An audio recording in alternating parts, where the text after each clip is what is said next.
राहुल शर्मा, आप देख रहे हैं SP9 न्यूज़। स्वागत है आप सभी का हमारे इस प्रोग्राम में। और प्रोग्राम की शुरुआत इस वक्त हम करेंगे अपर्णा और डिम्पल यादव से।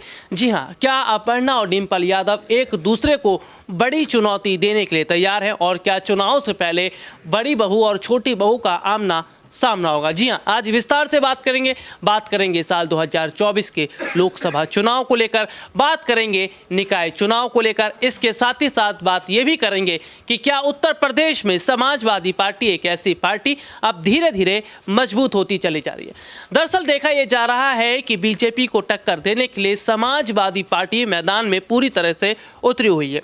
हाल ही में समाजवादी पार्टी के अध्यक्ष अखिलेश यादव एक लिस्ट जारी करते हैं। इस लिस्ट में उन तमाम नेताओं का नाम रहता है जिन नेताओं को अभी हाल ही में बड़ी जिम्मेदारी दी गई, चाहे मैं अगर बात करूं राम गोपाल की या आजम खान की या फिर शिवपाल यादव की, और ऐसे तमाम बड़े, इसमें मुस्लिम चेहरे भी हैं, इसमें ब्राह्मण चेहरे भी हैं, इसमें ओबीसी चेहरे भी, इसमें दलित चेहरे भी हैं। यानी कि कुल मिलाकर देखा जाए तो हर एक वर्ग को खुश रखने का काम अखिलेश यादव कर रहे हैं। तो क्या नेताजी के कदमों पर चल रहे हैं अखिलेश यादव? और जिस तरीके से इन दिनों हम उत्तर प्रदेश के अंदर देख रहे हैं कि लगातार मजबूत स्थिति समाजवादी पार्टी की बन रही है, क्या ये बताता है कि आने वाले वक्त में एक तस्वीर बदल रही है? लेकिन एक सवाल है कि बीजेपी ने अभी तक अपर्णा को ना तो चुनावी मैदान में उतारा, ना प्रचार प्रसार के लिए उतारा और ना स्टार प्रचारक के तौर पर रखा। तो क्या बड़ा फैसला होने वाला है समाजवादी पार्टी का अपर्णा यादव को लेकर, और क्या अब शुरुआत करेगी समाजवादी पार्टी अपर्णा को लेकर? ये आगे जानेंगे अपने तमाम सहयोगियों से, और ये भी अपने सहयोगियों से पूछेंगे कि किस तरीके की स्थिति इस वक्त बनी है। आशिफ सर मेरे साथ जुड़े हुए, सर बहुत बहुत स्वागत है आपका। और पहला सवाल ये रहेगा कि बीजेपी ने अभी तक अपर्णा पर कोई दाव नहीं खेला, कोई रणनीति नहीं बनाई, ना स्टार प्रचारक ना लिस्ट में, लेकिन अब माना जा रहा है कि अपर्णा को अगर बीजेपी उतारती है तो बदले में समाजवादी पार्टी डिम्पल को उतारेगी। तो क्या अपर्णा और डिम्पल में अगर मुकाबला होगा तो किसको बड़ा फायदा मिलेगा? बिल्कुल, देखिए यही बीजेपी खेल दरअसल जो है मैनपुरी के चुनाव में भी करना चाह रहे थे, और उनको लगा कि यार लेकिन अपर्णा को उतार देंगे तो वो जब मुलायम सिंह यादव का निधन हुआ तो वो परिवार का समर्थन करते नजर आए, तो उन्होंने क्या किया, चचा शिवपाल के करीबी को उतार दिया। और वो हम सब जानते ही हैं रघुराज शाके जी है, लेकिन बतौर महिला का चेहरा नहीं होने की वजह से आज इतना बीजेपी को इतना बड़ा नुकसानी झेलना पड़ा। देखिए राहुल सर सही है, इसमें सही कह रहे हैं आप। आज बीजेपी एमएलसी चुनाव को लेकर जो है टीम नहीं बना पा रही थी, निकाय चुनाव को लेकर उनका गठन नहीं हो पा रहा है। अमित शाह जी, जेपी नड्डा जी को बार बार लखनऊ आना पड़ा, मीटिंग करना पड़ा। इसका मतलब ये है कि बीजेपी की जो टीम है यूपी में ऑलरेडी, उनसे संभाला तो नहीं जा रहा, और यही वजह है कि अपर्णा को लेकर इतना चर्चा हुई। हम और आप या फिर तमाम हमारे जो सहयोगी हैं उन लोगों ने हजारों खबरें की होंगी इस बात पर कि अपर्णा को जिम्मेदारी क्यों नहीं मिली है। उसकी वजह यह है कि बीजेपी को पहला झटका लग गया मैनपुरी में कि भाई चाहे वो समाजवादी पार्टी का करीबी हो या चचा शिवपाल का करीबी हो, आने वाले वक्त में जो है कहीं ना कहीं या तो हार जाते हैं या उन्हीं का समर्थन मिलता है।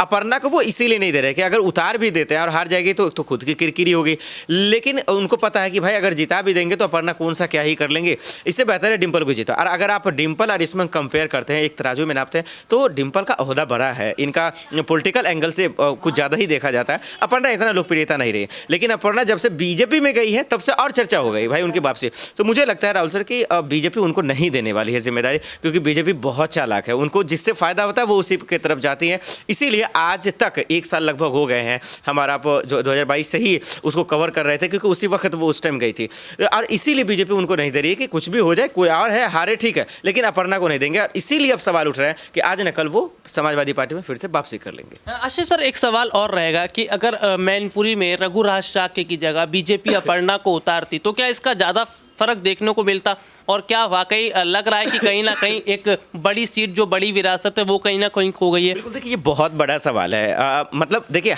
जीतते तो नहीं अपर्णा यादव, नहीं जीत पाते, लेकिन जो 2 रिकॉर्ड टूटे हैं, 2 रिकॉर्ड में से ये कि देखिए मुलायम सिंह यादव जो इस दुनिया में थे उनका एक रिकॉर्ड रहा कि मैनपुरी से जबरदस्त एक तरफा जीते हैं चचा शिवपाल, और इन दोनों से छलांग लगाकर जो है डिम्पल भाभी आगे चली गई। तो ये बहुत बड़ा रिकॉर्ड रहा कि भाई डिम्पल का इतना लोकप्रियता नहीं थी, इतना चर्चा नहीं थी, लेकिन अचानक से इतना उछाल कैसे? इसकी वजह ये रही क्योंकि उनके सामने वाला जो कैंडिडेट था, उम्मीदवार था, वो इतना इंपैक्टफुल नहीं था। आपने देखा कि रघुराज शाके इतनी बुरी तरह से हारे जो हम सबको दिखाई ही नहीं दिए। तो ये अपर्णा आती तो ये होता कि थोड़ा सा कंपटीशन होता और कम से कम बैलेंस की लड़ाई होती, मतलब जो हार या जीत होता वो 19-20 का होता, ये डायरेक्ट 19 और 1 वाली नहीं होती। तो ये बिल्कुल सही सवाल है कि अपर्णा को उठाते तो जो वोटों का डिस्ट्रीब्यूशन है वो बराबरी होता, कम से कम थोड़ा सा का फर्क होता, इतना नहीं होता एक तरफा। तो बिल्कुल ये सही सवाल है। लेकिन बीजेपी ने इसलिए नहीं खेला कि अगर हार जाती तो अपर्णा आज समाजवादी पार्टी में होती, जैसे कि रघुराज शाके का भी हम लोग ने किया। देखिए वो आज गायब भी हो गए, दिखाई नहीं दे रहा है। तो अपर्णा पे भी यही है कि या तो उन्हें अब जिम्मेदारी दीजिए, नहीं तो आज न कल जो है वो समाजवादी पार्टी में आएंगे और देखिएगा वो समाजवादी पार्टी इन्हें अच्छा ओहदा देगी जैसे कि चचा शिवपाल को दिया उन्होंने। बहुत बहुत शुक्रिया आशिफ सर आपको। देखिए लगातार जिस तरह से अभी की हम तस्वीर को देख रहे हैं, ये जाहिर तौर पर बताता है कि क्या आने वाले वक्त में एक बड़ा बदलाव हो रहा है। देखिए सबसे बड़ी बात अभी जो हम देख रहे हैं वो कहीं ना कहीं ये बताती है कि क्या उत्तर प्रदेश में समाजवादी पार्टी एक ऐसी पार्टी है जो धीरे धीरे मजबूत होती चली जा रही है। समाजवादी पार्टी एक ऐसी पार्टी है जो वाकई बीजेपी के लिए कहीं ना कहीं मुश्किलें खड़ी कर रही है। ऋतिक, देखिए मेरे साथ मेरे सहयोगी मौजूद हैं और ऋतिक से भी चर्चा करना ज़रूरी है। ऋतिक, जिस तरीके से हम देख रहे हैं कि समाजवादी पार्टी पहले के मुकाबले में अब एक्टिव हुई है, तो क्या मुलायम सिंह यादव जो एक पार्टी और एक परिवार को एक करना चाह रहे थे, एक नहीं हो पाए, आधी जिंदगी निकाल दी, लेकिन अब उनके सपने को क्या लग रहा है अखिलेश यादव पूरा कर रहे हैं? जिस तरीके से शिवपाल को जिम्मेदारी देते हैं, तमाम जो नेता नाराज चल रहे थे आजम खान और उन सबको जिम्मेदारी देते हैं, तो क्या जो ट्रैक से हट गई थी गाड़ी उसको मतलब लाइन पर लाए हैं? बिल्कुल, सबसे बड़ी बात यह है कि पहले ये देखा गया कि अखिलेश यादव जो है नेताजी की पद चिन्हों पर नहीं चले, हर बार गलती की। कोरोना काल में अखिलेश यादव घर से बाहर नहीं निकले, किसी भी जनता को जन सौगात देने की कोशिश नहीं की, एक मास्क तक लगातार नहीं बांटा। तो आप देखिए यहाँ पर कि जब अखिलेश यादव मजबूती के तौर पर निकले तो कैसे निकले।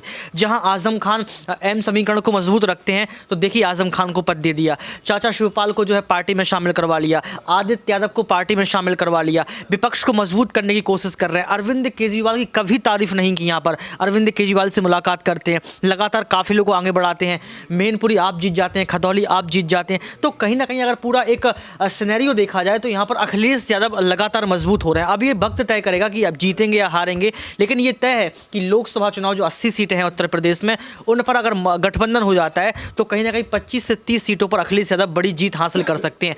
चाचा शिवपाल यादव ने एक बयान दिया, चाचा शिवपाल यादव ने साफ तौर पर कहा कि हमारा पूरा ध्यान जो है लोकसभा चुनाव पर है। अच्छा, एक आखिरी सवाल मेरा रहेगा, शिवपाल को बड़ी जिम्मेदारी सपा में मिल गई, तो क्या अपर्णा यादव भी अगर सपा में आएंगे तो परिवार और पार्टी एक हो जाएगी, और क्या शिवपाल अपर्णा को सपा में बड़ी जिम्मेदारी दिलवाएंगे? बिल्कुल, ये अहम सवाल है। देखिए पार्टी को जोड़ने का, परिवार को जोड़ने का पूरा यहाँ पर अखिलेश यादव ने ठाना है, लेकिन कहीं ना कहीं पार्टी की बहू जो अपर्णा यादव है वो बीजेपी पार्टी में है। बीजेपी पार्टी ने अभी तक कोई भी बड़ी जिम्मेदारी नहीं सौंपी, जिम्मेदारी को तो छोड़ो यहाँ पर स्टार प्रचारक की सूची में भी शामिल नहीं किया। तो मुझे लगता है कि अगर यहाँ पर शिवपाल चाचा जो सोच रहे हैं, जो डिम्पल सोच रही है, अगर यहाँ पर अपर्णा की वापसी होती है तो कहीं ना कहीं परिवार एकजुट हो जाएगा और एक अहम भूमिका के रूप में यहाँ पर अपर्णा यादव आगे आपको दिखेंगी। सबसे बड़ी बात राहुल ये भी है कि समाजवादी पार्टी में महिला चेहरा बहुत कम है। अगर डिम्पल की बात कर लें, शिद्रा की बात कर लें, 2-4 चेहरे और भी हैं, चाहे पल्लवी पटेल की बात कर लो, लेकिन महिला चेहरा बहुत कम है और महिला चेहरा कहीं ना कहीं महिलाओं के वोट बैंकों को लुभाने का अच्छा खासा काम करती है। अगर अपर्णा यहाँ पर वापसी करती है तो एक बड़ा चेहरा समाजवादी पार्टी को फिर से मिल सकता है। जी, बहुत बहुत शुक्रिया। और देखिए लगातार वही चर्चा हम अपने सहयोगियों से कर भी रहे थे, जिन्होंने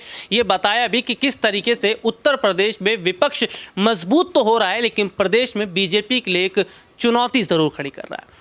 चलिए आज के लिए इतना ही, आपसे फिर दोबारा मुलाकात होगी, तब तक के लिए इजाजत दीजिए, नमस्कार।